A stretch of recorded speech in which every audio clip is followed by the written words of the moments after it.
अस्सलाम वालेकुम नाज़रीन, प्रोग्राम न्यूज़मेकर्स के साथ मैं हूं आपकी मेज़बान ज़रिया आरिफ। वज़ीर-ए-आज़म इमरान खान के वसीम अकरम प्लस का एक अहम बयान आज सामने आया और उसमें बुज़दार साहब ने कहा कि प्रोफेशनल्स को सामने लाना होगा अगर हमें गुड गवर्नेंस चाहिए तो। लेकिन जहां पर वो ये बयान दे रहे हैं कि हमें गुड गवर्नेंस के लिए प्रोफेशनल्स को सामने लेकर आना होगा, वहीं पर हम ये भी देखते हैं कि बुज़दार साहब वसीम अकरम प्लस होने के नाते हमारे कप्तान के अक्सर व बेशतर मीडिया के हवाले से, सीनियर सहाफ़ियों के हवाले से और अपनी कारकर्दगी के हवाले से भी खासे तनकीद की जद में रहते हैं। तो जो अमल, जो फार्मूला वो अपनाने की बात कर रहे हैं पंजाब में गवर्नेंस के हिसाब से, कि तो हम कह सकते हैं कि यही फार्मूला जो है वो कहीं ना कहीं उन पर भी अप्लाई होना चाहिए, क्योंकि बात अगर वो खुद से प्रोफेशनल्स की कर रहे हैं कि प्रोफेशनल्स मंजर आम पर आने चाहिए, तो हम ये जानते हैं कि वज़ीर आला पंजाब उस्मान बुज़दार साहब जो हैं वो आज जिस ओहदे पर हैं उससे पहले उनका ना तो उस ओहदे से या उसके करीबी किसी ओहदे से वाबस्तगी रही है। अच्छा, दूसरी तरफ ये कि प्राइम मिनिस्टर ने आज कहा कि कोरोना के मामले पर हमें सियासत नहीं करनी चाहिए और मैं सभी लोगों से कहूंगा कि इस मामले पर सियासत ना की जाए। तो दूसरी तरफ आज ही के रोज पाकिस्तान तहरीक-ए-इंसाफ सिंध के रहनुमा पीपल्स पार्टी की हुकूमत की कारकर्दगी पर सवालात उठाते हुए मुआशी इमरजेंसी नाफिज करने का मुतालबा करते हुए दिखाई दिए और ये मुतालबा किया गया फिरदौस शमीम नकवी साहब की जानिब से। अब ये जो मुतालबा है इसके हवाले से हम कह सकते हैं कि पहले तो ये था कि पीटीआई सियासी बयानात दाग रही थी किसी हद तक पाकिस्तान पीपल्स पार्टी की कारकर्दगी के हवाले से, लेकिन अब गवर्नर राज की बात करना क्या ये मनफी सियासत के जुमरे में आता है? अच्छा, एक और मुतालबे की हम प्रोग्राम में आगे चलकर बात करें और वो मुतालबा हुकूमत की तरफ से नहीं आया है, वो मुतालबा सामने आया है अपोजिशन जमात की जानिब से, शाहिद खाकान अब्बासी साहब की जानिब से। और ये मुतालबा कोई नया नहीं, एक ऐसा मुतालबा है जिसे वो माजी में पहले भी दोहराते रहे हैं और इस बार वो यही कह रहे हैं कि नैब को खत्म कर देना चाहिए या फिर किसी और इदारे में जम कर देना चाहिए। आखिर ये जो मुतालबा वो कर रहे हैं वो किस हद तक जायज़ है और क्या उस पर उस तरह से इंप्लीमेंट हो भी सकता है, इस पर भी हम बात करेंगे। और आखिर में बात बलूचिस्तान में दहशतगर्द कार्रवाइयों की, जहां 8 मई को मेजर समेत 6 जवान शहीद हुए, जबकि आज 2 मुख्तलिफ वाक़यात में मजीद 7 जवान शहीद हुए हैं। इस पर बात करने के लिए प्रोग्राम में हमारे साथ मौजूद होंगे सीनियर सहाफ़ी तज्ज़ियाकार नासिब चौक़ाई साहब, NBC बहुत शुक्रिया प्रोग्राम में अपना वक्त देने के लिए। प्रोग्राम में हमें ज्वाइन करेंगे एंकर पर्सन तज्ज़ियाकार आमिर ज़िया साहब और प्रोग्राम में हमारे साथ मौजूद होंगे सहाफ़ी तज्ज़ियाकार नसीम सिद्दीकी साहब, भी आप हमारे साथ प्रोग्राम में शामिल गुफ्तगू होंगे। एंकर पर्सन तज्ज़ियाकार कामरान यूसुफ साहब भी प्रोग्राम में हमें ज्वाइन कर रहे हैं और सहाफ़ी तज्ज़ियाकार रज़ा रोमी साहब भी आज के प्रोग्राम में हमारे साथ शामिल गुफ्तगू होंगे। तो सबसे पहले बात करते हैं वज़ीर आला पंजाब सरदार उस्मान बुज़दार साहब की, जिनका जिक्र मैंने अपने इब्तिदाइये में भी किया और उन्होंने कहा कि अवाम की खिदमत के लिए पार्टी की तजवीज़ का खैर मकदम करेंगे और ये भी कह रहे हैं कि गुड गवर्नेंस के लिए प्रोफेशनल्स को भी सामने लाना होगा। लेकिन सवाल हमारा फिर से वही कि ये तजवीज़ जो उस्मान बुज़दार साहब दे रहे हैं प्रोफेशनल्स को मंजर आम पर लाने के हवाले से, क्या ये उन पर होने चाहिए? कहीं इसका आगाज़ क्यों ना उन्हीं से शुरू कर दिया जाए? नासिब चौक़ाई साहब, आपकी तरफ आऊँगी सबसे पहले सवाल के साथ। जिस कारकर्दगी की वो बात कर रहे हैं, जिस गुड गवर्नेंस का वो जिक्र कर रहे हैं, क्या ये फॉर्मूला उन पर भी अप्लाई होना चाहिए? अच्छा, नहीं, मेरा ख्याल ये है कि वो बड़ी जहानत से काम ले रहे हैं और क्योंकि वो प्रोफेशनल नहीं है इसलिए उनको अपने आसपास प्रोफेशनल्स चाहिए होंगे। अब बहुत तगड़े लोग जो उनको मुख्तलिफ़ उमूर पर मशवरे दे सकें, बता सकें कि टिड्डी दल क्या होता है, बता सकें कोरोना क्या होता है, बता सकें कि कोरोना के इफ़ेक्ट्स क्या होते हैं, ये लंग्स में किस तरह जाता है, इस तरह की बातें, ताकि वो अपनी तकरीरों में भी उनको इस्तेमाल कर सकें, अपने ख़िताब में भी उसको इस्तेमाल कर सकें और कैबिनेट में जब बैठें और प्राइम मिनिस्टर जब आएँ तो उनको बता सकें कि मुझे इतना पता है। तो मेरा ख़्याल ये है, लेकिन ये कि प्रोफेशनल अगर वो बनना चाहते हैं तो उनको उसके लिए बड़े पापड़ बेलने पड़ेंगे, बहुत तजुर्बात करने होंगे, बहुत सीखना होगा, बहुत आगे जाना होगा। मेरा ख़्याल है कि ओवरऑल एक बड़ी स्टडी करना पड़ेगी उनको गवर्नमेंट सिस्टम, डेमोक्रेसी, कॉन्स्टिट्यूशन और लॉज का। और लॉज से मेरे मुराद लेबर लॉज नहीं है, मेरी मुराद प्रोविंशियल लॉज है, मेरी मुराद नेशनल लॉज है। ये बहुत कुछ पढ़ना पड़ेगा, फिर उनको पढ़ना पड़ेगा दौलताना की पॉलिटिक्स क्या थी, फिर उन्हें पढ़ना पड़ेगा सिकंदर मिर्ज़ा की पॉलिटिक्स क्या थी। ये कलर बहुत बड़ा मसला होगा। अब हम मुस्कुरा रहे हैं, मेरे ख्याल है हमारे आमिर ज़िया यही पढ़ाएंगे उनको। यही उनको लेक्चर दिया करेंगे कि साहब इस मुल्क में क्या हुआ है, पॉलिटिक्स किस तरह चली है, प्रोफेशनल किस तरह आगे लेके गए हैं पॉलिटिक्स को, कुर्बानियाँ किस तरह दी गई हैं सियासत के लिए और जमहूरियत के लिए। तो इसके अलावा कोई और रास्ता नहीं है, वो प्रोफेशनल नहीं बन सकते। जो आदमी टिड्डी दल को कई हफ्तों के बाद समझाओ कि ये क्या चीज़ है, उसका क्या मतलब, चारा खा गए, सब्जी पूरा पंजाब की फसलों को उजाड़ गए, उनको अब जाके पता चल रहा है कि हमें काम करना होगा इसके लिए, और हम बहुत मुस्तैदी से काम कर रहे हैं। ये एक अफसोसनाक बात है। मेरा ख्याल मिनिस्टर को भी पता है कि वो इस तरह के काम नहीं कर पाएंगे, इस तरह का अप्रोच नहीं है उनकी, लिहाजा वो प्रोफेशनल्स को शायद भेज रहे हैं। इसलिए आपने सवाल किया, एक प्रोफेशनल भेजा था, वो वापस बुला लिया गया, और लेकिन उसको और बड़ा अच्छा ओहदा दे दिया गया उसको। तो मुझे लगता है यूँ है कि इनको खुद प्रोफेशनल बनने के लिए बहुत बड़ा अरसा, लंबा और तवील अरसा चाहिए होगा। बेखला मार भी खाना होगी, जेल भी जाना पड़ेगा इनको। तो सही, मतलब ये कह रहे हैं कि वो जो कह रहे हैं कि प्रोफेशनल्स आने चाहिए वो उस हद तक ठीक है, लेकिन अगर उन्हीं पर इस बात की इम्प्लीफिकेशन की हम बात करें, फॉर्मूला उनकी तरफ आए, तो आप कह रहे हैं कि इसकी गुंजाइश आपको नज़र नहीं आती। आबिर ज़िया साहब, आपकी क्या ओपिनियन है इस बारे में? मुझे नज़र नहीं आती। मैं जरा दूसरे जाविये से बात करता हूँ। एक तो नासिर साहब ने बिल्कुल उनका एक अंदाज है बात करने का, बड़ा ठोस बात की। मेरा दाविया ये कि हमारे यहाँ जब भी कोई मुंतखब क़यादत होती है, उसके लिए प्रोफेशनल होना तो बिल्कुल ज़रूरी नहीं होता। अच्छा। उस क़यादत को तो उसकी मौरूसी सीट होती है, उसके पास धन दौलत चाहिए, तो वो जो है इंतखाब लड़ते हैं और जीत जाते हैं। तो हमारे यहाँ कौन सा चीफ मिनिस्टर, बहुत ठीक है, बाज़ लोग बड़े स्ट्रॉन्ग मैन भी आए और बड़े मतलब शातिर थे, बड़े अक्लमंद थे, ज़हीन थे, तारीख का पता था, लेकिन प्रोफेशनल तो वो भी नहीं थे। क्योंकि हमारे यहाँ जो है ये इलेक्शन का सिस्टम, और जिस तरह से हमने अपनी उसको पार्लियामानी जमहूरियत को जिन खतूत पे खड़ा किया है, तो उसमें तो ऐसे ही लोग आते हैं, कभी बुज़ार साहब आएंगे, कभी कोई और आ जाएगा, खर साहब आ जाएंगे। तो खर कितने प्रोफेशनल थे, बड़े बड़े आप नाम लेते जाए। नवाज शरीफ साहब खुद जब बने सीएम तो वो कितने प्रोफेशनल थे। शहबाज शरीफ साहब ने भी ऑन ड्यूटी सीखा, ऑन जॉब सीखा। तो प्रोफेशनल हमारे यहाँ इलेक्ट होके नहीं आता। प्रोफेशनल जो आता है वो अफसर शाही में आ रहा होता है, वो टेक्निकल जॉब्स में आ रहा होता है। तो वहां के लिए अगर उन्होंने इस ख्याल का इजहार किया तो बड़ी मुनासिब बात है। और ये तो मतलब है कहने की बात ही नहीं थी, ये तो ऑटोमेटिक होना चाहिए था कि जो भी आप मतलब है, ज़ाहिर एक इलेक्शन में हमारे यहाँ मेरिट नहीं होता। इलेक्शन में तो खानदानी मिरास, मौरिसी सियासत, सीट और दीगर चीजें उसमें काउंट करती हैं। लेकिन जब आप मेरिट पे आप पॉइंट करते हैं लोगों को, अफसर शाही में या कहीं और, तो वहां तो मेरिट होना चाहिए। वहां तो ये फरमाइश ही गलत है उनकी। वहां तो प्रोफेशनल के अलावा कोई आदमी नहीं होना चाहिए कि अगर आप ग्रेड 17 का, 18 का, 19, 20, 21, 22 का कोई अफसर लगाते हैं, उसको अगर वो प्रोफेशनल नहीं है तो फिर क्या है, वो क्यों है वो वहां पर? तो मेरे ख्याल में जो उन्होंने मतलब अपनी मासूम सी ख्वाहिश की, आपने बिल्कुल सही उसके ऊपर मतलब है कहा कि जी उन पर इतलाक हो सकता है, नहीं हो सकता। तो मेरी नाचीज राय में मुंतखब क़यादत पे प्रोफेशनल होने का इतलाक नहीं हो सकता, और बाकी तो होने चाहिए प्रोफेशनल, 16 आने होने चाहिए। जी कामरान यूसुफ साहब, अब तक जितने भी लोगों की अपॉइंटमेंट्स हुई हैं, कहीं ना कहीं बुज़दार साहब ने उन पर भी क्वेश्चन मार्क लगा दिया, ये कह के कि प्रोफेशनल्स आने चाहिए। मतलब ये कि शायद पंजाब में प्रोफेशनल्स मौजूद नहीं हैं।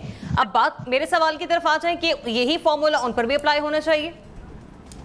देखिए ज़रा, मुझे लगता है कि आप इस ईद का जो है ना वो मजा दोबारा करना चाहती हैं कि बुज़दार साहब की छुट्टी हो जाए, तो लेकिन मैं आपके अरमानों पे पानी फेरना चाहता हूं। ना सिर्फ ये छोटी ईद, ना सिर्फ छोटी ईद बल्कि बड़ी ईद पे भी बुज़दार जाने वाले नहीं हैं। उसकी एक बड़ी वजह, क्योंकि जब ये वज़ीर आला बने थे तो उसके अगले ही दिन आप कह लें कि स्पेकुलेशंस शुरू हो गई थी और उनकी वज़ीर आज़म इमरान खान की चॉइस के ऊपर।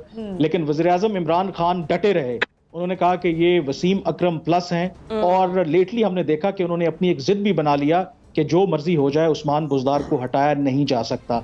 लेकिन मेरी इत्तला ये है कि कुछ तहरीक इंसाफ के लोगों से मेरी बात हुई, हालिया दिनों में ज़रूर थोड़ी सी लचक दिखाई वज़ीर आज़म इमरान खान ने कि शायद उनको तब्दील किया जा सकता है। लेकिन उस्मान बुज़दार साहब पता नहीं कौन सी किस्मत लेकर के पैदा हुए हैं। अब मसला ये हो गया है कि तहरीक इंसाफ को इस बात का यकीन नहीं है कि अगर बुज़दार साहब से इस्तीफ़ा लिया जाता है तो जो नया वज़ीर आला आएगा वो तहरीक इंसाफ से ही होगा या फिर अपोजिशन जमातों से होगा। क्योंकि 2018 के इंतखाबात के बाद और जो अब की सूरत हाल है वो बहुत बदल चुकी है।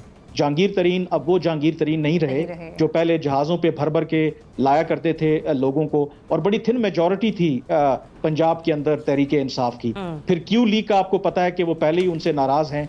तो बुज़दार साहब को अब अगर वज़ीर आज़म इमरान खान हटाना चाहें भी तो हटा नहीं सकते, क्योंकि इस बात की जमानत नहीं है कि उनको अगर आप हटाएंगे तो वो दोबारा उनकी ही हुकूमत आएगी। दूसरा, प्रोफेशनलिज्म की जहां पर बात हुई, देखिए, इसमें तो कोई दो राय नहीं है कि प्रोफेशनल्स हर इदारे में होने चाहिए, और दूसरी ये बात भी अपनी जगह पे मौजूद है कि जो मुंतखब लोग होते हैं, वो MNA हो, वजीर हो, या वज़ीर आला या वज़ीर आज़म हो, उनका प्रोफेशनल होना ज़रूरी नहीं है। इसलिए उनके पास एक मैंडेट है कि वो काबीना में वज़ीरों को शामिल कर सकते हैं, मुशीरों को शामिल कर सकते हैं। लेकिन इसके अंदर भी एक कैच है कि प्रोफेशनल्स को अगर आप शामिल करेंगे तो जाहिर है कि वो गैर मुंतखब लोग होंगे। और आपको पता है कि विफाक के अंदर ऑलरेडी इस बात पे झगड़ा हो रहा है कि ये जो मुशीर रखे गए हैं, आज भी बल्कि आप ही के टीवी चैनल पे गुलाम सरवर साहब ये कहते हुए शहबाज साहब की नोटिफिकेशन के बाद जी इन पे बहुत से सवालात उठाए जा रहे हैं। तो हो सकता है कि अगर वो पंजाब के अंदर प्रोफेशनल्स को लाने की कोशिश करते हैं, गैर मुंतखब लाने की लोगों की कोशिश करते हैं,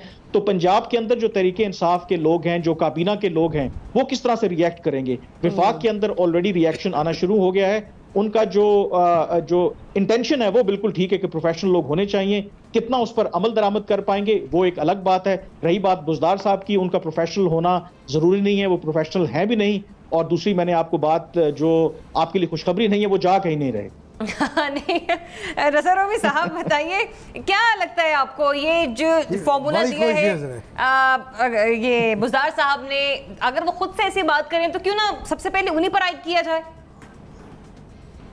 मेरे ख्याल से बिल्कुल उनके ऊपर ये बात लागू होती है और उनसे ये पूछना पड़ेगा कि वो पाकिस्तान के सबसे बड़े सूबे जिसकी आबादी दुनिया में 9वें या 10वें नंबर पर है, उसके वज़ीर आला कैसे लग गए, और ये कि अगर और वो लग भी गए तो उनकी क्या उनकी क्या परफॉर्मेंस रही है, उनके क्या फैसले रहे हैं, ये सवाल बिल्कुल बनता है। और उसकी वजह ये है कि ये बात सच है कि जो मुंतखब नुमाइंदे होते हैं, जब उनको वो वज़ीर आला या वज़ीर आज़म या कोई भी इस तरह के ओहदे पे लगते हैं, तो वहाँ पे उनकी वो टेक्निकल CV नहीं काम आती, मगर जो एक्सपीरियंस है उसका कोई नेबुल बदल नहीं है। PTI में और भी बहुत सारे और उसके इत्तेहादियों में तजुर्बाकार लोग मौजूद हैं, और नहीं तो छोड़ दीजिए, चौधरी परवेज इलाही ऑलरेडी CM रह चुके हैं और अच्छे CM के तौर पर उन्होंने काम भी किया था, तो इमरान खान साहब उनको भी लगा सकते थे। लेकिन वो जो भी उनकी पार्टी की सियासत होगी या खौफ होगा कि कहीं चौधरीज कब्जा ना कर लें पंजाब पे, तो वो नहीं लगे। और उसका खमियाजा जो है वो ना सिर्फ PTI ने भुगता है अपनी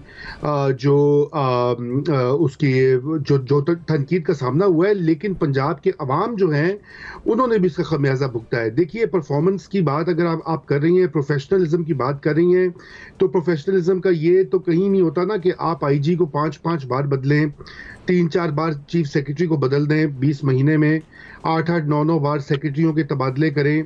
और उसके अलावा ये कि जो अभी ये कोरोना वायरस के हवाले से भी हमने देखा कि उस तरह की तैयारी नहीं थी।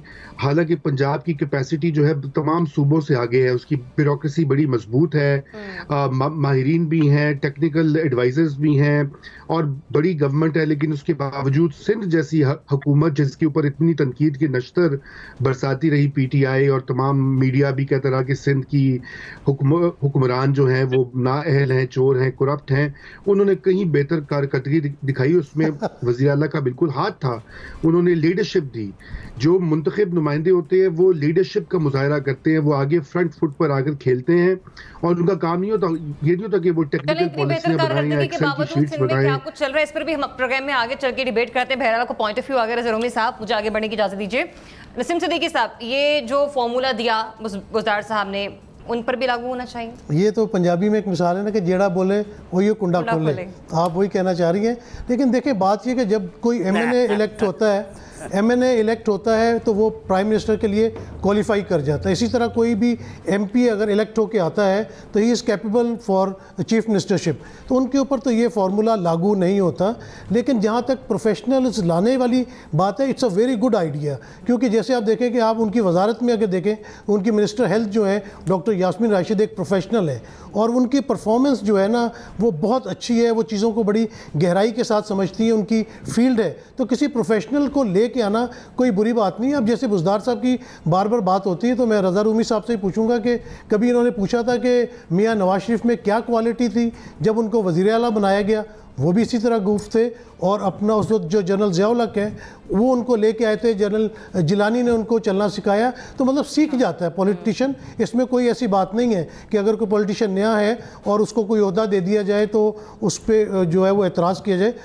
इसी तरह बुज़दार साहब भी जो है आहिस्ता आहिस्ता आप देखें कि वो तेज़ होते जा रहे हैं। उन्होंने अब जो बात की है कि प्रोफेशनल्स लेके आएंगे, सेक्रेटरीज को चेंज किया, आईजीज़ को चेंज किया, डेफिनेटली आपको पता है अपोजिशन की गवर्नमेंट रही है कितने सालों तक, तो उनको अगर किसी के साथ वो नहीं कंफर्टेबल फील करे तो इट्स टोटली हिज प्रेरोगेटिव कि वो चेंज कर दें, और उन्होंने चेंज किया है। तो आहिस्ता आहिस्ता वो पावरफुल होते जा रहे हैं, वो अपनी जो मौजूदगी है उसको शो करते जा रहे हैं। अगर भी उन्होंने कहा कि उनके साथ प्रोफेशनल्स आने चाहिए, अगर वो अच्छे प्रोफेशनल्स को साथ ले आते हैं, आप अमेरिका में भी देखें वहाँ पे भी जो है अनइलेक्टेड लोग जो हैं वो काबीना में भी शामिल होते हैं, वो परफॉर्म भी करते हैं। तो इसमें कोई बुरी बात नहीं है कि अगर बुज़दार साहब ने कहा कि प्रोफेशनल्स को लेके आना है, और अगर वो प्रोफेशनल्स अच्छे लेके आते हैं और वो अच्छी परफॉर्मेंस देते हैं तो वो डेफिनेटली बुज़दार साहब के बैग में भी वो परफॉर्मेंस जाएगी। तो let him try, if you want professionals there is no harm in it. ठीक है, मतलब अगर वो प्रोफेशनल्स लेकर आना चाहते हैं तो इसमें कुछ बुरा नहीं है। और आपके साहिबा की सवाल तो मुख्तलिफ है हवाले से, ठीक है। और आप ये कह रहे हैं कि रही बात इसकी कि लागू होते नहीं होता, आपने कहा कि आते रहते हैं, जिसने आपने माजी में मिसालें दी, शहबाज शरीफ साहब के ऊपर जिक्र किया कि आहिस्ता आहिस्ता वो चलना सीख जाएंगे, लिहाजा फिलहाल उन्हें प्रोफेशनलिज्म की इस तरह से जरूरत नहीं है। एनबीसी कुछ कहना चाह रहे हैं? जी एनबीसी। अच्छा मैं ना थोड़ा सुनने में मुझे प्रॉब्लम हो रहा है, बट प्लीज कंटिन्यू, आप क्या कमेंट ऐड करना चाह रहे हैं? हाँ, कि हर शख्स को तरबियत दी गई, जुल्फ़िकार अली भुट्टो से लेकर बेनज़ीर भुट्टो तक सबको तरबियत दी गई और नेशनल लेवल पर दी गई। अगर नवाज शरीफ आया तो वो सूबाई सतह पर आए, भुट्टो साहब आए तो वज़ीर आए, कोई चीफ मिनिस्टर नहीं आया। बेनज़ीर भुट्टो का फॉरेन पॉलिसी की भुट्टो साहब तरबियत दे रहे थे जब उनका गिरफ्तारी हुई। इसी तरह होता रहा, लेकिन कोई चीफ मिनिस्टर के इतने बड़े सूबे के चीफ मिनिस्टर के तौर पर नहीं आया कोई। तो मैं ख्याल नया राजा परवेज अशरफ, मैं कर रहा हूँ, वजीर आजम आ गए थे राजा परवेज अशरफ पीपल्स पार्टी की तरफ से, एकदम उनको पता भी नहीं था और एकदम मिनिस्टर रहे थे, बन गए, मुल्क के मिनिस्टर रहे थे, बन गए जी।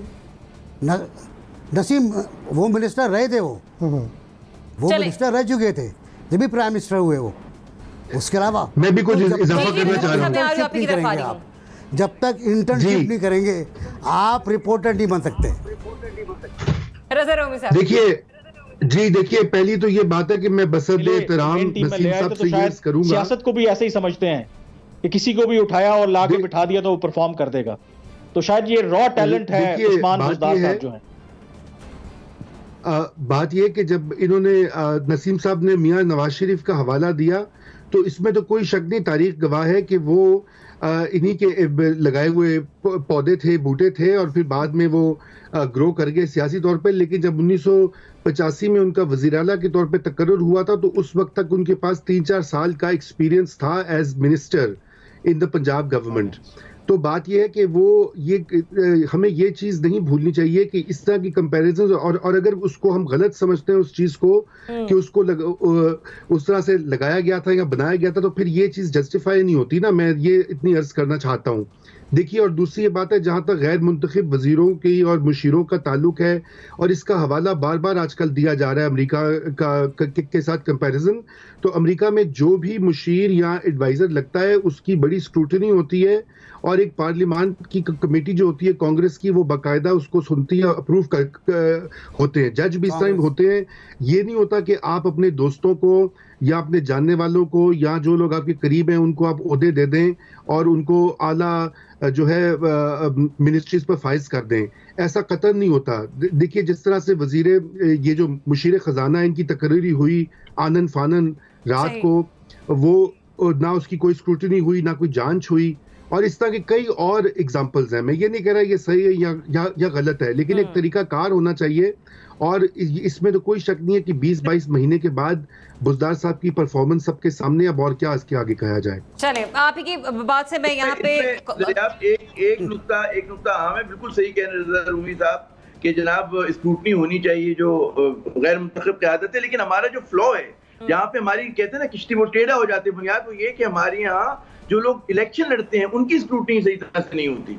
अगर वहां पे हम स्क्रूटनी कर लें, वहां पे कोई अच्छा पैमाना बना लें, तो फिर वो आगे अच्छा काम कर रहे होंगे। हमारी जो हर कोई भी हुकूमत आती है, अपने किसी तरह के इतराज़ात आ रहे होते हैं, चाहे पीपल्स पार्टी हो, चाहे नून लीग हो, और PTI पे भी उसी किस्म के इतराज़ आ रहे हैं।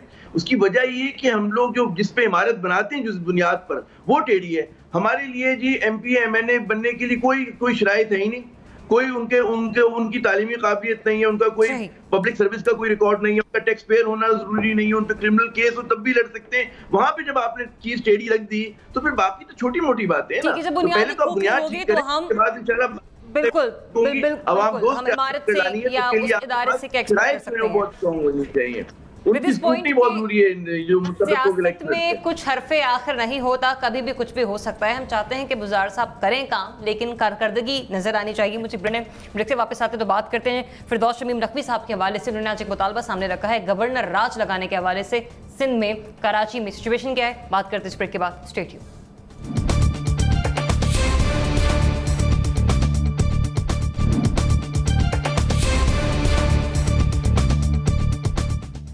Welcome back. नाज़रीन, सिंध की बात कर लेते हैं, जहां पे पाकिस्तान तहरीक इंसाफ सिंध पीपल्स पार्टी के साथ लड़ाई को अब अगले मरहले में दाखिल करने की तैयारी कर ली है। और इसका अंदेशा कुछ हमने इस तरह से देखा, इसका इम्पैक्ट कुछ इस तरह से आया जब फिरदौस शमीम नकवी साहब ने बाज़ाब्ता तौर पर कहा कि वफाक से गुजारिश करता हूँ और चीफ जस्टिस से गुजारिश करता हूँ कि वो सिंध की सूरत हाल का नोटिस लें और देखें और यहाँ पर गवर्नर राज लगा दिया जाए, क्योंकि सिचुएशन जो है वो यहाँ पर अच्छी नहीं है। उन्हें पीपल्स पार्टी की परफॉर्मेंस से खासी जो सिचुएशन है उससे वो मुतमईन दिखाई नहीं दे रहे। फिरदौस शमीम नकवी साहब ने किन अल्फाज का इस्तेमाल किया, जरा उन्हीं की ज़बानी सुनिए। PPP ने हमेशा हर इमरजेंसी में पैसे बनाए, वो नालायक आला है, वो पप्पू का चप्पू है। मैं तो ये डिमांड कर रहा हूँ कि 149(4) के तहत संभालो, वो कामयाब ना हो तो इमरजेंसी लगाओ, और इमरजेंसी कामयाब ना हो फाइनेंशियल 235 तो 234 लगाओ, इससे कि ये लोग इस काबिल नहीं है कि इनको सिंध के अवाम की किस्मत का फैसला करने का हक दिया जाए। विफाक और चीफ जस्टिस से कहता हूं कि हमें एक्शन चाहिए, वज़ीर आला सिंध कहीं नजर नहीं आ रहे। इससे पहले तो हमने देखा कि सियासी बयानात जो है पाकिस्तान तहरीक इंसाफ की जानिब से पीपल्स पार्टी को लेके दागे जाते रहे रोजे अव्वल से, जब से कोरोना का मामला और लॉकडाउन का सिलसिला शुरू हुआ। लेकिन आज गवर्नर राज लगाने की बातें हो रही हैं। लेकिन ऐसे में क्या तहरीक इंसाफ पीपल्स पार्टी के खिलाफ मनफी सियासत पर उतर आई है इस तमाम सारे अमल में? रज़ा रूमी साहब, आप समझते हैं कल तक तो सिर्फ सियासी बयान देने की बातें थी, इधर से बयान आ गया उधर से बयान आ गया, आज गवर्नर राज की बात है, ये मनफी सियासत नहीं है पाकिस्तान तहरीक इंसाफ की? जी बिल्कुल, इसमें तो कोई शक नहीं है कि बिल्कुल ये अजीबो गरीब बात है। फिर से वही बात दोहरानी पड़ेगी कि ये वो मौका है और वो जंक्चर है कि जहां पर तमाम पार्टियों को और हुकूमतों को फेडरल और प्रोविंशियल लेवल के ऊपर मिलकर काम करना चाहिए, और जो मुल्क के दो बड़े मसले हैं इस वक्त, सेहत आमा का और मईशत का, उनको ठोस बुनियादों पर लोगों को रिलीफ देने के लिए हल करना चाहिए। मगर यहाँ तो उसके बिल्कुल उलट हो रहा है। रोज ये एक नई जो है वो टेंटा खड़ा किया जाता है। अब गवर्नर राज की बात हो रही है। गवर्नर राज की अफवाहें तो वैसे पहले भी काफी जेर गर्दिश थी। कल मेरे ख्याल से एक उसकी तरदीद भी हुई एक मिनिस्टर साहब की तरफ से। तो वाकया ये है कि ये जो है फेडरल गवर्नमेंट का सिंध के ऊपर और जो ये मुस्तकिल एक हमला है, ये बिल्कुल भी मुनासिब बात नहीं है। नॉर्मल सर्कमस्टांसेस में सियासत होती है और वो हम उसको मिनिमाइज नहीं कर सकते, लेकिन आजकल के जिस तरह के हालात हैं उसमें तो ये बिल्कुल अवाम के साथ ये ज्यादती है कि आप बजाय इसके कि अवाम के लिए कोई रिलीफ करें, कोई आगे का रास्ता दिखाएं, आप रोज जो है वो तनकीद के नश्तर बरसाएं। और बात रही अगर परफॉर्मेंस की, अगर वाकई ही उस मयार पर हमें जो है मुंतखब हुकूमतों को फारिग करना पड़ेगा गवर्नर राज की तरफ, तो फिर तो भाई सिर्फ सिंध अकेला नहीं है, फिर उसमें तो मेरे ख्याल से तकरीबन सारे सूबे और फेडरल गवर्नमेंट भी आ सकती है। और जहां तक ज्यादा अमवात का ताल्लुक है कोविड-19 की वजह से, तो वो तो केपी में केसेस जो हैं और शरह अमवात सबसे ज्यादा है। तो फिर इनकी अगर फिरदौस साहब की बात को माना जाए तो फिर केपी की गवर्नमेंट को तो पहले बर्तरफ करना पड़ता है। तो और अगर तो ये एक लंबी दास्तान है, ये इसमें जो है बहुत ही मनफी और गैर संजीदा सियासत है। बजाय इसके कि कोई ठोस बुनियादों के ऊपर काम हो, लोगों को इन्हीं बातों में उलझाया जा रहा है और गलत डायरेक्शन की तरफ लेकर जाया जा रहा है। नासिर चुगताई साहब, ये हो क्या रहा है? उस दिन वज़ीर ख़ारजा कह रहे थे कि सियासी लोहा मनवाने आ रहे हैं, तैयार हो जाओ। आज फिरदौस शमीम नकवी ऐसी इस तरह की बात कर रहे हैं। ये मनफी सियासत हो रही है सिंध में। 5वां हमला है सिंध पर, ये गिनते रहिएगा अभी आप। अच्छा। ये पहले फ़रोग़ नसीम ने किया था। आपको याद होगा हमने बड़ी बहस की थी इसके ऊपर कि इसके पीछे क्या है। इसके पीछे यही था, ये बचपन से ख्वाहिश है इनकी, जब ये छोटे छोटे थे, कि सिंध में गवर्नर राज लगाएंगे ये। और आज जब इन्होंने खिताब किया तो इन्होंने 3 ऑप्शन दिए, 194, 235, सब गलत। मुर्तज़ा वहाब ने पूरा पोल खोल दिया कि 235 भी नहीं है, 234 भी नहीं है। अच्छा, एक ऑप्शन जो छोड़ दिया वो था मार्शल लॉ। उसका भी कहे थे कि मार्शल लगा दें, किसी ना किसी तरह पीपल्स पार्टी से निजात हासिल कर ले, जैसा कि ज़िया उल हक ने कोशिश की थी। अब तारीख़ को मिलाएं आप तारीख़ से कि कितना जहर भरा हुआ है, वही जहर जो ज़िया उल हक के अंदर था। अच्छा, ये इस तरह मज़लूम बना रहे हैं इनको। ये मुमकिन है नाअहल हों, मुमकिन है नाकारा हों, मुमकिन है इनमें कोई काबिलियत ना हो, लेकिन आप इस तरह करके इनको नाकारा बनाएं। पहली बात। दूसरी बात, ये हज़ारों ख्वाहिशें ऐसी कि हर ख्वाहिश पे दम निकले। कॉन्स्टिट्यूशन ऑफ पाकिस्तान प्रोवाइड करता है कि सूबाई असम्बली एक करारदाद मंजूर करे कि हमारे यहाँ हमारे अमन अमान ख़राब है, हमारी बहुत बुरी सूरत हाल है, हम मर रहे हैं, गवर्नर राज लगा दिया जाए। पहला। अगर ये ना हो पाए, हालात बहुत ख़राब हों, तो वफाक पार्लियामेंट से कहे कि वो करारदाद मंजूर करके उसको राइट दे कि वहाँ गवर्नर राज लगा दे। पार्लियामेंट में आपके पास मेजॉरिटी नहीं है, तो दोनों रास्ते ख़त्म हो गए। तीसरा माशाअल्लाह का है जो फ़ौज लगाएगी नहीं। अब आप कहाँ जाएंगे? आप यही बातें करते रहेंगे। आपने कोरोना के दौरान सियासी जमातों ने कराची में क्या काम किया? पीपल्स पार्टी ने कोई काम नहीं किया, PTI ने कोई काम नहीं किया, सिवाय एक दाएं बाजू की जमात के। उनका अपना शोबा बहुत बड़ा खिदमत का, वो उससे करते हैं वो लोग। कुछ MQM ने काम किया है, और किसने क्या काम किया सिवाय बकवास करने के, सिवाय बयानबाजी करने के। अच्छा, अब उसके साथ साथ आप देखें और इरिटेशंस क्या हैं। NFC अवार्ड है, वफाक कहता है हमें पैसे वापस करो, हमें पैसे और दो, और जबकि 18वीं तरमीम कहती है कि सूबों के पैसे ज़्यादा मिलने चाहिए। फिर अरसा का मसला है। अभी जो प्रेसिडेंट साहब ने जारी किया नोटिफिकेशन, जी मेरा ख्याल है मैंने इस तरह का नोटिफिकेशन नहीं देखा। मैं बहुत ज़्यादा मुताला करता रहा हूँ इन चीज़ों का। मैंने अरसा का जिस तरह का नोटिफिकेशन जारी हुआ है नहीं देखा। और मैं दरख्वास्त करता हूँ जावेद जब्बार साहब से, मैं उनका बड़ा एहतराम करता हूँ, मैं बहुत उनको चाहता हूँ, बहुत आइकॉन है वो एक। मतलब आप ये कह रहे हैं जब फिरदौस शमीम नकवी ने कहा वो पॉसिबल भी नहीं है एज पर कॉन्स्टिट्यूशन और एज पर लीगल इम्पैक्ट्स, इस तरह से ये काम नहीं हो सकता। और रही बात उनके इस तरह के बयानात की, नहीं हो सकता, वो तो बचपन से दे रहे हैं वो। अच्छा ठीक है, कामरान यूसुफ साहब। देखिए, मैं रज़ा रूमी साहब की बात को आगे बढ़ाऊंगा कि अगर तो मयार ये है कि सिंध हुकूमत की कारकर्दगी अच्छी नहीं है और इस बिना पर गवर्नर राज लगा दिया जाए, तो उन्होंने बिल्कुल ठीक कहा। तो फिर तो तीनों सूबों में और विफाक में भी इसी किस्म का कोई राज लगना चाहिए। और विफाक में तो आपको पता है कि गवर्नर नहीं किसी और तरह का राज लगता है, माजी में ऐसे राज लगते रहे हैं। मुझे ये लगता है कि ये जो उनका बयान है बुनियादी तौर पर ये तसलसल है जो बहुत अरसे से एक कैंपेन चल रही है 18वीं आईनी तरमीम के हवाले से, और अभी जिक्र भी किया नासिर बेग चुगताई साहब ने नेशनल फाइनेंस कमीशन अवार्ड के हवाले से। और ये बड़ा अफसोसनाक पहलू है कि हम इतने अरसे के बाद भी ना तो हमने अपनी माजी में गलतियों से सबक सीखा, कि हम शायद डरते हैं कि जो डिसेंट्रलाइजेशन ऑफ पावर है, कि जो सूबाई खुद मुख्तारी है, वो हमें हजम नहीं होती। माजी में इन्हीं कोताहियों की वजह से पाकिस्तान दो लख्त हुआ, और आज भी शायद हम उसी डिबेट के अंदर घूम रहे हैं। ज़रूर डिबेट हो सकती है 18वीं आईनी तरमीम के हवाले से, अगर उसमें नकाइस हैं उस पर बात हो सकती है। नेशनल फाइनेंस कमीशन अवार्ड को किस तरह बेहतर किया जा सकता है, बिल्कुल बात हो सकती है। लेकिन उसके पीछे अगर नीयत ये है कि आप सूबाई खुद मुख्तारी के मुखालिफ हैं, तो ये बिल्कुल ठीक बात नहीं है। देखें, इस वक्त तहरीक इंसाफ की विफाक में हुकूमत है, 3 सूबों में उनकी हुकूमत है, सिर्फ सिंध ऐसा सूबा है जहां पे ऑपोजिशन जो है वो बरसरे इक़्तिदार है।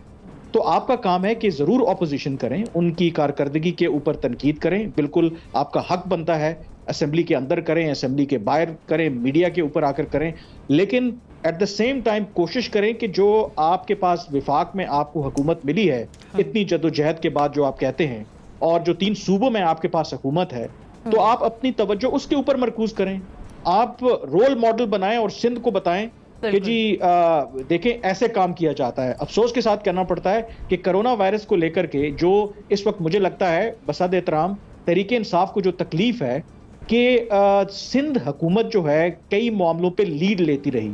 माजी में लोग एग्जाम्पल देते थे सिंध को कि पंजाब की तरह गवर्नेंस करो, लेकिन ये पहली दफा हुआ कि लोग पंजाब की हुकूमत को एग्जाम्पल और वफाक को एग्जाम्पल देते कि सिंध की तरह लीड करो। अब ये सिंध की कारकर्दगी बेहतर हुई है या पंजाब की कारकर्दगी इतनी गिर गई है कि लोग अब पंजाब को ये बता रहे हैं, या बुग़्ज़ इमरान में कहते होंगे, नहीं होनी चाहिए, हमें एहतियात करनी चाहिए। सही, मेरे ख्याल में हमें एहतियात करनी चाहिए, इस तरह की बयानबाजी नहीं होनी चाहिए।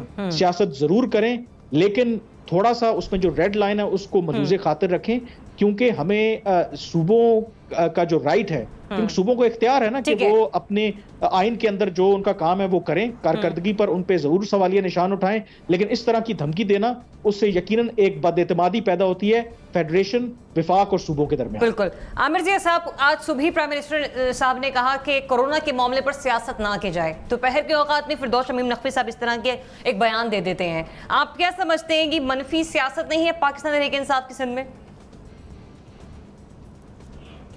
पहली बात तो ये कि देखिए, हर सियासतदान का हर जो बयान होता है उसको संजीदा नहीं लेना चाहिए।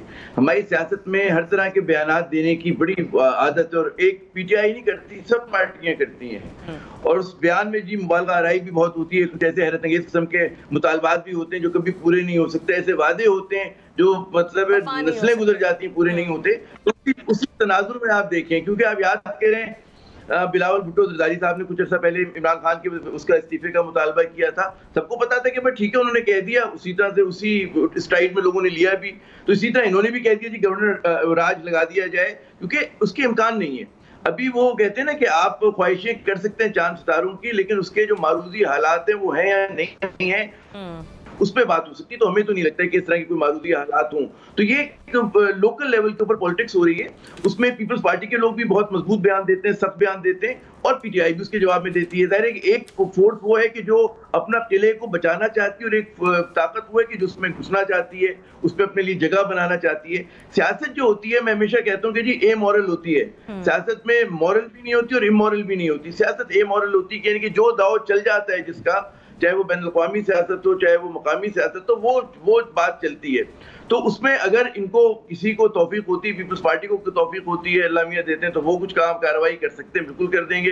वो लिहाज नहीं करेंगे कि इस वक्त जो है उनका जो मुखालिफ है किस सूरत हाल में, तो लोग फायदा उठाते हैं हालात का। तो उस तनाजुर में देखें तो मैं इस मामले को बहुत ज्यादा उस पर नहीं लेता कि जी कोई क़यामत बर्पा कर दी उन्होंने। इस तरह के बयान फिरदौस साहब देते रहते हैं, और भी लोग देते रहते हैं और देते रहेंगे इंशाल्लाह, हमारी सियासत की रिवायत है। अच्छा, दूसरी बात जो हुई कि उसको हम लोग जोड़ रहे हैं जाकर जी सेंट्रलाइजेशन से और प्रोविंशियल ऑटोनॉमी से और दीगर चीज़ों से, 18वीं तरमीम से, उसके बारे में देखें जो भी हमारे यहाँ मतलब सेंसिबल वो है, उसमें ये कहा जाता है कि कोई चीज़ जो है कोई लिख नहीं दी गई आसमानी सहीफे की तरह नहीं है कि उसको तब्दील नहीं किया जा सकता, उसको दोबारा गौर खौस नहीं हो सकता, उसकी कमजोरियों को दूर नहीं कर सकते। बात ये होती है कि पाकिस्तान जैसी जो पसमानदा रियासतें हैं उसके अंदर सेंट्रलाइजेशन की भी जरूरत होती है बहुत सारी चीजों में, ताकि आप एक कौम बना सकें और नेशन बिल्डिंग कर सकें। तो ये कोई गाली नहीं है अगर आप कहते हैं कि जी हम सेंट्रलाइज कुछ चीजों को करना चाहते हैं। उसके साथ साथ ही उसी साथ में मैं कह रहा हूं कि आपको डिवॉल्व भी करना होता है कुछ चीजों को। तो आपको एक तबादुल लाना होता है कि आप कहां पे डिवॉल्व करेंगे और कहां किन चीजों को सेंट्रलाइज करेंगे। मुझे ऐसा शख्स कहेगा जी तालीम सेंट्रलाइज होनी चाहिए, कम से कम सिलेबस सेंट्रलाइज होना चाहिए, हमारे यहाँ सेंसर बोर्ड की पॉलिसी सेंट्रलाइज होनी चाहिए। हर आदमी फिल्म लगाता है, 5 बोर्ड्स में जाके वो फिल्म पास करा रहा होता है, भाई एक बोर्ड बना दें, वहां से हो जाएगा। ड्रग पॉलिसी मुल्क में एक चाहिए। कुछ चीजों में सेंट्रलाइजेशन अच्छी चीज है। फिर जो हम कहते हैं जी सूबाई खुदमुख्तारी, आखिरी जुमला में कहूंगा सूबाई खुदमुख्तारी की आप बात करते हैं जी, आपने क्या किया कि फेडरेशन से ताकत ली, सूबे में रख ली, आपने डिस्ट्रिक्ट्स को नहीं दी, आपने यूनियन काउंसिल को नहीं दी, आप वो जो प्रोविंशियल फाइनेंस कमीशन है वो नहीं लेकर आए। तो बात ये होती है कि आप जो है हर आदमी जो है या हर सियासतदान या हर पॉलिटिकल पार्टी अपने मफाद के साथ काम कर रही है। वो उनका जो मफाद है वो अवाम का मफाद नहीं है। अवाम दोस्त सियासत नहीं हो रही। हमारी जो जमहूरियत जिस तरह की भी है वो अवाम दोस्त जमहूरियत नहीं है, क्योंकि अपने एसेंस के अंदर जो है उसमें अवाम दुश्मनी भरी हुई है। उसके अंदर वही लोग इलेक्ट होकर आएंगे कि जिनका एक क्लास ठीक है, मतलब आप कह रहे हैं कि लोकल पॉलिटिक्स है, उसी के तनाजुर में फिरदौस शमीम जी बयान दे दिया और हर बार में दोहराता हूँ मुख्तलिफ अल्फाज में कि वो अपने आप को डी क्लास नहीं करेंगे, वो एकदम मजदूर दोस्त नहीं हो जाएंगे, किसान दोस्त नहीं हो जाएंगे, जागीरदार अपना कैरेक्टर नहीं बदल सकता, सरमाएदार। तो इस मामले में कोई बहुत ज्यादा ये नहीं कहना चाहिए कि पीपल्स पार्टी में बड़े फरिश्ते और पीटीआई में बड़े फरिश्ते हैं। सारी पॉलिटिकल पार्टीज का क्लास कैरेक्टर तकरीबन एक जैसा है, इसलिए एक जैसी सियासत करते हैं। सिद्दीकी साहब, आमिर साहब कह रहे जब जिसका दाव लग जाए सियासतदान इस तरह की सियासी बयान देते रहते हैं, कुछ मनफी नहीं है। आमिर ज़िया साहब को बड़ा गुस्सा आ गया इस वक्त और बाकी कमाल कर दिया उन्होंने पीटीआई के दिफा में। बड़े जबरदस्त वकील हैं माशाल्लाह। नहीं, आप जिस जगह चले गए, जहाँ तक आप चले गए, चले गए ना, बहुत लिमिट है, वो लिमिट है। वो आपने सबको गद्दार कह दिया, आपने सबको बदमाश कह दिया, आपने सबको साहूकार कह दिया, आपने सबको नाअहल कह दिया, आपने सबको मुल्क दुश्मन कह दिया। ये तो आप अल्फाज में आपने सबको मुल्क दुश्मन कह दिया। मेरे मुंह में दे रहे हैं अल्फाज। मैंने कहा क्लास कैरेक्टर जिसका जो है उसके हिसाब से काम करेगा। नहीं आता आपको, आइन नजर नहीं आता आपको, NFC अवार्ड नजर नहीं आता आपको, 18वीं तरमीम के खिलाफ कंपेन नजर नहीं आती आपको, कुछ नजर नहीं आता। हाँ, तो अगर है तो बुरी बात नहीं ना। 18वीं तरमीम के पीपल्स पार्टी 18वीं तरमीम आसमानी सहीफा है, उसके खिलाफ कैंपेन नहीं हो सकती। जीत के आई है यार। मैं तनकीद करता हूं उसके ऊपर, इसमें कोई बड़ी बात नहीं है। अगर पीपल्स पार्टी इंतखाबात जीत के नहीं आती, कभी हिमायत नहीं होती उसकी। पीटीआई ने इंतखाबात जीते, 2 सीटों जीते, या मकसद जीते पीपल्स पार्टी ने। मैं ये कह रहा हूं कि 18वीं तरमीम के सबको पता है, सबको सवाल करना जो है 18वीं तरमीम के पीछे आप क्यों पड़ गए यार? पूरी दुनिया में डिवैल्यूएशन हो रहा है, पूरी दुनिया में इक़्तिदार नीचे जा रहा है, आवाम तक जा रहा है। 18वीं तरमीम ये तो मैं भी कह रहा हूं, मैंने भी यही कहा कि डिवॉल्व करें। अगर उसको इस्तेमाल किया जाए में सिटी गवर्नमेंट क्यों नहीं आप भी कह रहे हैं ना, मुझे तो ये लग रहा है कि आप उसके खिलाफ, मुझे लग रहा है कि आप तो चाहते हैं कि ये मानना बन जाए, 1 यूनिट बन जाए। आप लोग ये नहीं आप चाहते हैं बन जाए 1 यूनिट, आप चाहते हैं बकरी पाकिस्तान बन जाए, आप चाहते हैं यहाँ फिर फील्ड मार्शल अयूब खान आ जाए। आपकी कोशिश यही है ये आप कराची का खात्मा हो, जुमले आपने मेरे मुंह में एक सूबा बन जाए, एक सूबा बन जाए, सारे राइट्स जो हैं इस्लामाबाद के पास चले जाए। दोनों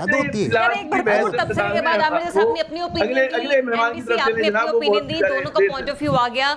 आगे बढ़ते हैं, देखते हैं कि नसीम सिद्दीकी साहब आप किस तरफ जाते हैं, कि क्या ओपिनियन है आपकी कि आप इसको नेगेटिव पॉलिटिक्स कहेंगे पीटीआई की? जरा इसमें 2-3 चीज़ें हैं, हमें खुल के डिस्कस करना पड़ेगा। मेरा अपना तजिया मैं भी किसी को पसंद ना है, जैसे आमिर ज़िया साहब ने कहा कि मैं बिल्कुल उनसे इत्तेफाक करता हूँ कि पॉलिटिशियंस के जो बयानात होते हैं उसको एकदम सीरियस नहीं लेना चाहिए। अब प्रेसिडेंट ट्रंप कह रहे हैं डॉक्टर से कि आप डिटर्जेंट क्यों नहीं इंजेक्ट कर देते कोरोना के मरीजों के अंदर, तो मतलब कभी कभार स्टूपिड बयान देते हैं।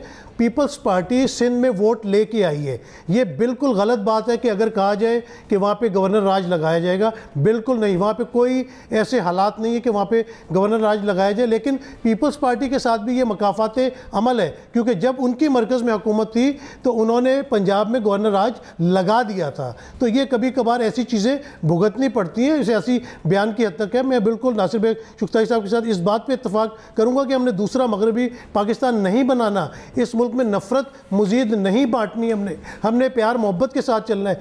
पीटीआई गवर्नमेंट, जैसे हम सिंध गवर्नमेंट की बात होती है, कभी कभार उनकी आजकल बहुत तारीफ हो रही होती है, मेरे ख्याल में है कि वो बुग़्ज़ इमरान या बुग़्ज़ पीटीआई में हो रही होती है। परफॉर्मेंस कभी नहीं दी पीटीआई की गवर्नमेंट ने, लेकिन पीपल्स पार्टी की गवर्नमेंट ने, लेकिन पीटीआई को भी चाहिए कि वो रोल मॉडल बने। जो उन्होंने कराची में सीटें ली हैं अपने हल्के का काम करें, जो उन्होंने सिंध में ली हैं अपने हल्के में काम करें। खैबर पख्तूनख्वा में उनके पास पूरी हुकूमत है, वहाँ पे परफॉर्म करें। वहाँ पे आप देख लें वो जो मेट्रो बस का मसला अभी तक चलता चला आ रहा है। उसके बाद पंजाब में परफॉर्मेंस दें, रोल मॉडल बने और फिर सिंध के साथ कंपैरिजन करें, तो ये एक मुस्बत सियासत होगी। हमने पाकिस्तान में अब हम मुतमिल नहीं हो सकते कि हम नेगेटिव सियासत करें, एक दूसरे का गिरबान पकड़े। पीपल्स पार्टी वाले भी उतने ही पाकिस्तानी हैं जितने जितने PTI वाले हैं या नून लीग वाले हैं, किसी पे गद्दारी का इल्ज़ाम नहीं लगना चाहिए। हाँ, परफॉर्मेंस पे बात हो सकती है, वो हमेशा से देखा गया कि सिंध के पास गवर्नमेंट पिछले 12 साल से वो सिंध सूबे में हुकूमत कर रहे हैं, लेकिन उस हिसाब से उनकी परफॉर्मेंस नहीं है। आप कराची का हाल देख लें। फिर वो जो अपना पावर है, बिल्कुल आमिर ज़िया साहब ने सही कहा कि वो बल्दियाती इदारों को क्यों नहीं पावर दे रहे।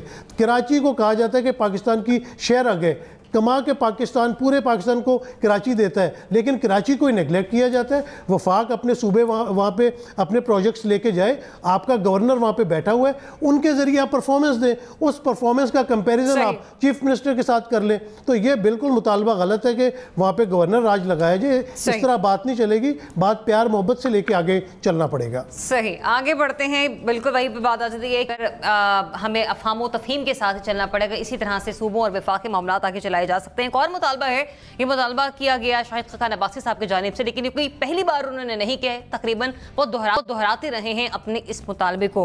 जरा सुनिए वो क्या कह रहे हैं।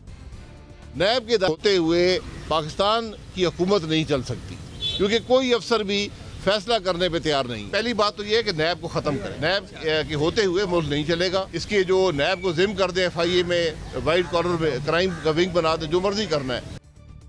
नैब को खत्म करें, नैब के होते हुए मुल्क चल नहीं सकता, ये शाहिद खान अब्बासी साहब के जुमले हैं। साथ साथ उन्होंने ये भी कहा कि FIA या किसी और इदारे में जम किया जा सकता है इसे, लिहाजा साबिक वज़ीर आज़म का ही मुतालबा जायज़ है, जो कि आज उन्होंने एक बार फिर से रिपीट किया, एक नई तजवीज़ के साथ किसी FIA या किसी और इदारे में जम कर दिया जाए। आमिर ज़िया साहब, कैसा लगा आपको ये मुतालबा, किस हद तक जायज़ है?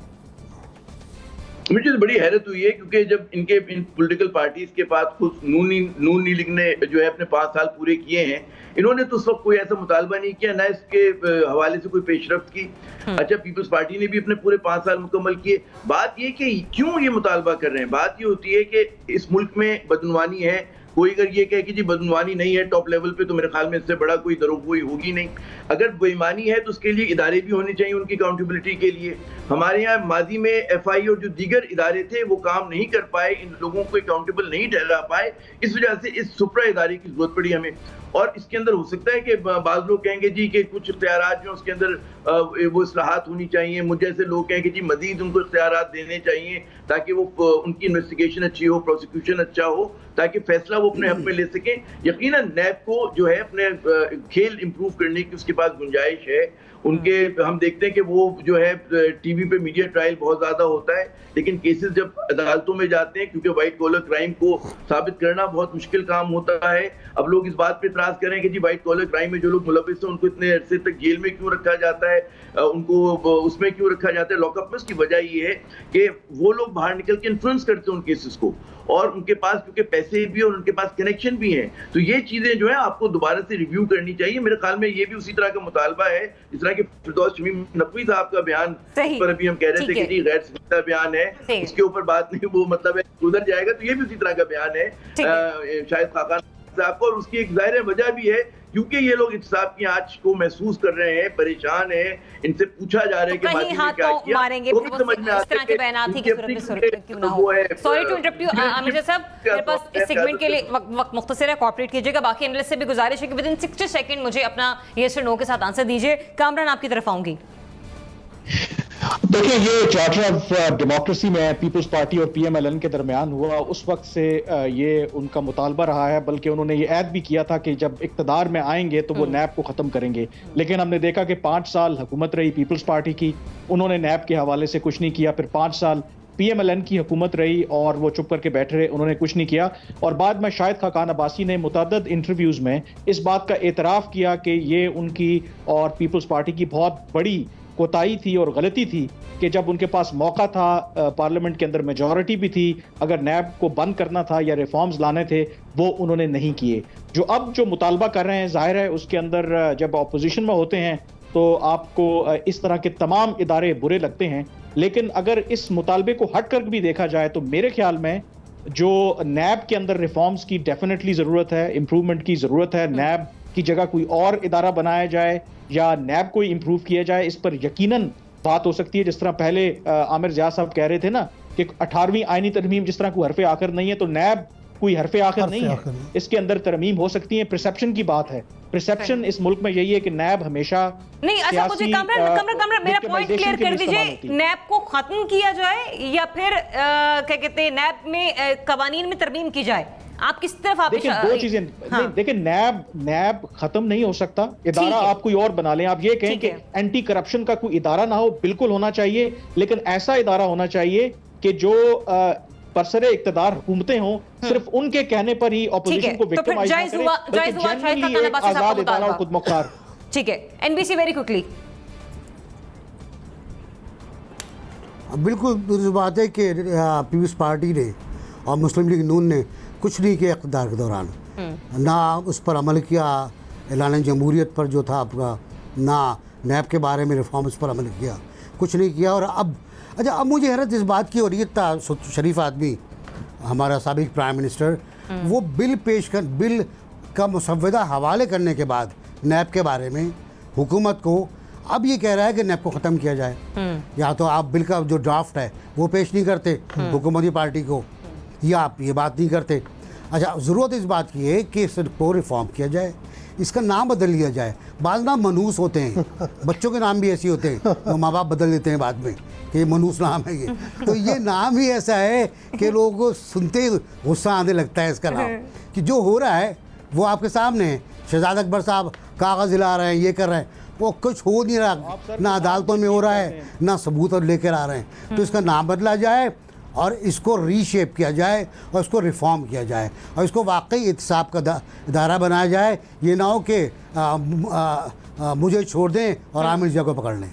सिद्दीकी साहब को अच्छा नाम भी तजवीज़ कर देना, बुज़दार ब्यूरो हो सकता है। अच्छा, इसमें ज़रिया आप ये देखें कि एक साबिक वज़ीर-ए-आज़म जब ये बात कहते हैं जो कि एक बहुत बड़ी जमात से हैं, तो फिर ये बहुत अजीब सा लगता है कि आप अपने दौर में तो कर नहीं सके और अब आप कह रहे हैं कि इसको ख़त्म कर दिया जाए क्योंकि आँच आप तक आई है।